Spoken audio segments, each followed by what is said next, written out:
The EU is considering a new agreement that would require tech companies to include user-replaceable batteries in their devices. The move aims to reduce e-waste, support sustainability, and enable users to replace batteries themselves. Which makes sense because batteries are usually the first components to go bad in smartphones. So my question is, would you like replaceable batteries to make a comeback, or do you prefer how phones are like today? They are also asking manufacturers to create a recycling system for collecting used batteries, and for them to follow the tech news, which is very important, especially if you've seen the sort of mines that most of our battery materials like lithium and cobalt come from. Now, as much as I would like to see the user-replaceable batteries for smartphones make a comeback, I don't fully agree with this law.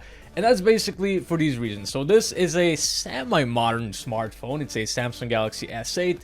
And the thing is, if this would have a fully user-replaceable batteries, like back in the day where you can just pop open the back and slot in a new battery, this smartphone wouldn't really be all that possible. It would have to turn out different. So the first thing is, it wouldn't be as thin. You usually can't make them as thin. Second of all, the waterproofing would be a lot harder to do.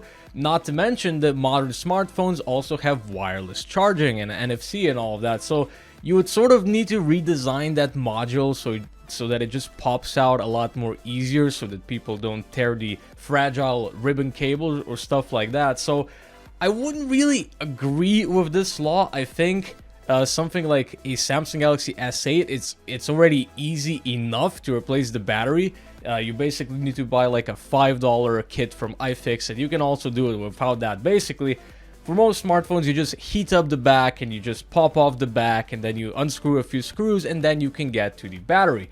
Now, the reason why this would still be very nice is it would prevent companies like Apple for instance, from serializing their batteries. For instance, smartphones these days, at least this was the case a few months ago, I don't know if that's still the case.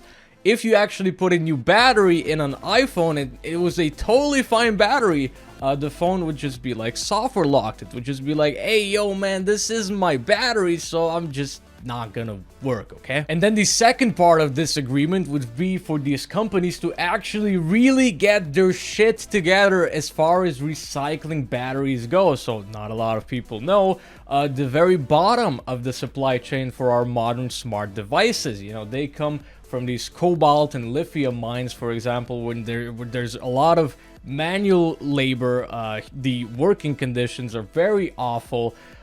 So, you know, this is sort of what it looks like. And if you're interested diving deeper into this, Joe Rogan did a great podcast with this journalist guest who was basically to these mines and just exposed everything. And basically, long story short, a lot of these mines shouldn't have any manual labor at all. All of these people should just be using excavation machines, more transportation machines, all of that sort of stuff.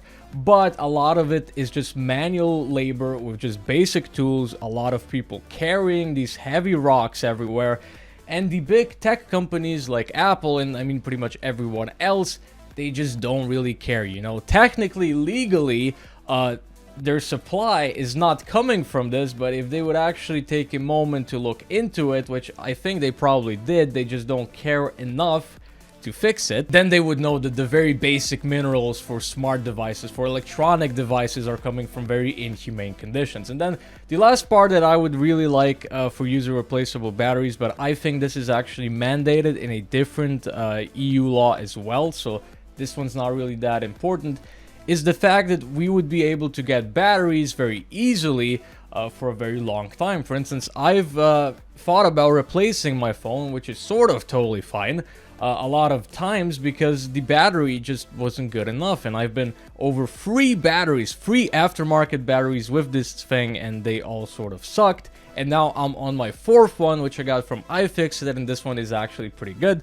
But obviously, getting an aftermarket battery, especially if you have a phone that's not as popular as something like an iPhone or a Samsung device, getting a new battery is going to be really tough. For instance, I have an NVIDIA Shield tablet, it's an old tablet, and you just can't get a good battery for that thing. So, you know, too bad, because it's totally a good enough of a tablet to just have as a PDF viewer or just as a YouTube viewer, but the battery is just so bad that you just can't use it at this point.